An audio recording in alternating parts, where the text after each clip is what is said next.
Uganda's Supreme Court has given the Electoral Commission up to Saturday, the 12th of March, to avail former presidential candidate Amama Mbabazi with all the declaration forms and tally sheets signed by the returning officers in all the 43 districts as requested by his legal team. This as the panel of 9 justices of the Supreme Court convened for a pre-hearing session in the capital, Kampala. The former Prime Minister is challenging the results that were declared by the Electoral Commission, in which incumbent Yoweri Museveni was announced the winner. Solomon Serwanja is following the story for us from Kampala. Top on the agenda for discussion during Thursday's pre-trial proceedings were the break-ins at the 2 offices of the lawyers of former Prime Minister and the petitioner John Patrick Amama Mbabazi. Mbabazi's lawyers submitted that most of the affidavits that they were supposed to file at the Supreme Court were stolen, requesting for more time from the justices. The respondents, including the Deputy Attorney General Mwesigwa Rukutana, described the break-ins as an inside job, which Mbabazi's legal team are using to delay the court process. Rukutana also asked the court to reprimand Mbabazi's lawyers for what he described as unprofessional conduct. However, the court declined the request by Amama Mbabazi's lawyers for extension, ordering that they should file all the necessary affidavits by close of day today. Meanwhile, the Supreme Court and 4 other stakeholders in the case agreed on the key issues to argue about when the case officially kicks off.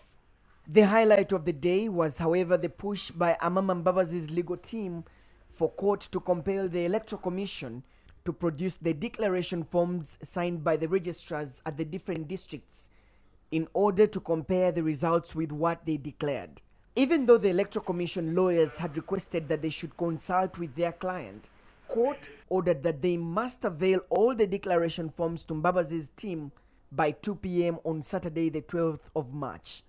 The court reconvenes on Saturday to consider the 2 applications by the civil society organizations and a section of Makerere University dons to be enjoined in the petition as friends of court. The 2 want to advise court on the petition after all the stakeholders have made their submissions. Solomon Serwanja, KTN News, Kampala, Uganda. The Common Market for Eastern and Southern Africa COMESA Business Council has challenged agro-food suppliers to quickly adopt global standards in order to enhance their competitiveness in the region and internationally. The COMESA, that is made up of 22 countries around Africa, has made strides in easing movement of goods and services within member states, but more still needs to be done on cross-border infrastructure, sharing and ease of doing business. Joy Doreen Bira spoke to Sandra Uwera, COMESA's Business Council Chief Executive Officer, who says just 8% has been achieved. In the $104 billion that is part of our export trade, you find that Kenya is a leading country, which actually shows that Kenya as an emerging economy contributes greatly to exports within the COMESA region and also externally. And in terms of imports, you find that countries like Egypt, Libya, and DRC are also big importers of our own COMESA traders, but also internationally. Now, when you look at the global scope, when you put all these statistics together and you look at the global scope, you realize that as a part of our total COMESA trade of $305 billion, the larger chunk of our trade goes to the EU market and also comes from the EU market. It's our largest trading partner. Right. But in that particular spectrum as well, you realize that about 10.5 billion comes from COMESA. And Kenya being one of the leading countries that is trading within the COMESA region, you see that stands as quite a strong position in terms of how the country is benefiting from the region, how the region is also benefiting from Kenya. How have you, as the COMESA Business Council, helped Kenya meet some of the required standards for being part of the COMESA countries? We are here in Kenya because we are launching the Local Sourcing for Partnerships project. Right. That's focusing on creating or establishing or promoting where there are existent total quality management processes in terms of food safety and hygiene. This project is being launched in 6 countries within the COMESA region who are strong trading partners. These are namely Rwanda, Kenya, Uganda, Malawi, Egypt, and Ethiopia, and Kenya. So what we are focusing on today is that we selected about 85 to 100 food suppliers who are growth enterprises who have a potential of contributing greatly to the larger supply chains of corporate companies in Kenya and also in the larger region. And we are training them on what we're calling HACCP. HACCP is a Hazard Analysis Critical Control Point food management system. And how does it work, or what is it even about? It's a preventive measure that actually looks at supporting countries to recognize potential hazards that would affect food safety within your total management processes as a company.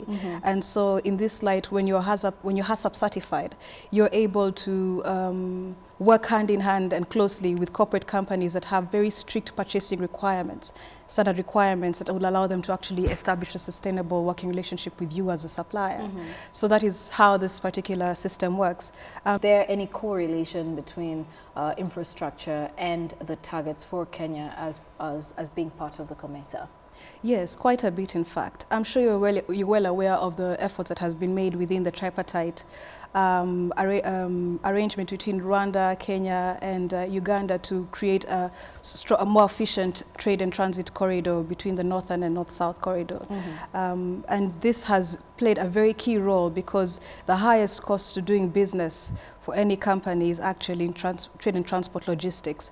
I mean, the final cost of a product that is given to a consumer, if you're to calculate it, you'd find a lot of the input costs, 30% of the input costs come from trade and transit logistics, and that makes our products almost uncompetitive because our pricing is way too high in comparison to other products that we're bringing from from our Western trading partners.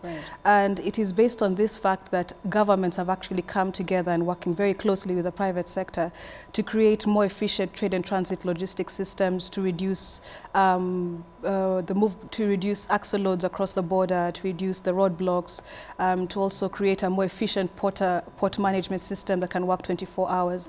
As the Business Council, we're still working hand in hand with our members and governments to ensure that we can push forward for a more efficient logistical system that can reduce the cost of doing business and also promote a more competitive business environment. All right. Are we there yet? And how long is it going to take for us to actually say we are smoothly trading amongst ourselves, you know, with looking at the other countries as well that are member countries? I think we're getting there.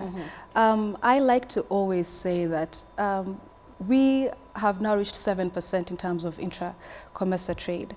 When I look at that and I think, my goodness, we're an African, we're a large region, 19 countries, and we only have 7% of intra-COMESA trade. That is actually a volume that we're significantly looking at. I'm hoping we can reach to 15%, but we must understand that certain issues like the infrastructure impediments play a key role in moving us forward, and governments have actually recognized this and have come together to try and see how they can create that efficiency. I can't give it a timeline to say it will be completed by tomorrow, but I think the strong political will from governments and the coming together under the regional integration agenda of the private sector has clearly shown that businesses and governments are looking to ensure we become more competitive, not just in Africa, but in the global market.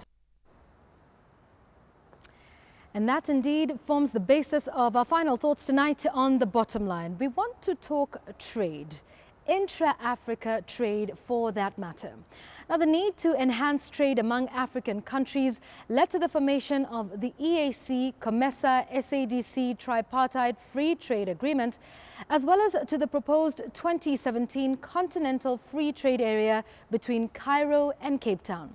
The tripartite agreement is expected to grant parties access to economies of scale and invite other benefits associated with market integration, such as income and employment generation for Africans. Africa's internal trade has consistently remained minimal compared to its intercontinental trade. The pattern of African exports continues to be heavily influenced by historical links with the rest of the world. In fact, more than 80% of African countries' exports are still destined for markets outside the continent. So the idea of making deliberate policy decisions to make Africa a free trade area is a welcome move and undoubtedly one way to open up our borders for mutual cooperation moving forward. However, the agreement faces certain obstacles. This is mainly because of overlapping memberships that hinder harmonization and standardization, as well as the enforcement of rules. So tonight on The Bottom Line, we call upon governments to embrace this idea by reviewing laws that otherwise hinder the free movement of Africans within the African boundary. And that tonight is our Bottom Line. We thank you very much for your views this and every night.